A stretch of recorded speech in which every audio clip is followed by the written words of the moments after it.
Easy ആയിട്ട് ഏത് question answer എഴുതാനുള്ളേ? അയ്യോ കോൺവെർസേഷൻ എഴുതാനുണ്ട്. ഇനി അതെഴുതാം. അതെനിക്ക് ഈസിയാ. എന്ത് പേര് ഇപ്പൊ ഇടും?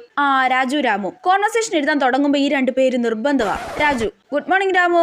Ramu good morning Raju. Raju Ramu how are you? Ramu I am fine Raju. And how are you Raju? Raju I am also fine Ramu. Ramu Raju where are you going? Raju I am going to market. Ramu okay. Raju Ramu where are you going? Ramu I am going to home. Raju okay. Ramu I am busy now. See you later. Okay bye. Raju I am also busy Ramu. See you later. Okay bye. Set. അയ്യോ teacher പറഞ്ഞായിരുന്നല്ലോ conversation തീരുമ്പോ last thank you welcome പറയണോന്ന്. അതും കൂടി പറഞ്ഞേക്കാം. ഇനി ആരാ പറയണ്ടേ? രാമുവാ. Ramu hey Raju thank you. Raju welcome Ramu welcome. ഇപ്പൊ സെറ്റ്. അങ്ങനെ എനിക്ക് 5 മാർക്ക് കിട്ടിയല്ലോ. ഞാൻ ക്രിസ്മസ് പരീക്ഷയ്ക്ക് ജയിച്ചേ. ഡിങ്കോ. ലെറ്റർ എഴുതാനുണ്ടോ? അയ്യോ ഇത് ഞാൻ തകർക്കും. രാജു രാമു തന്നെ ആയിക്കോട്ടെ. Dear Raju how are you? Are you happy? I am also happy.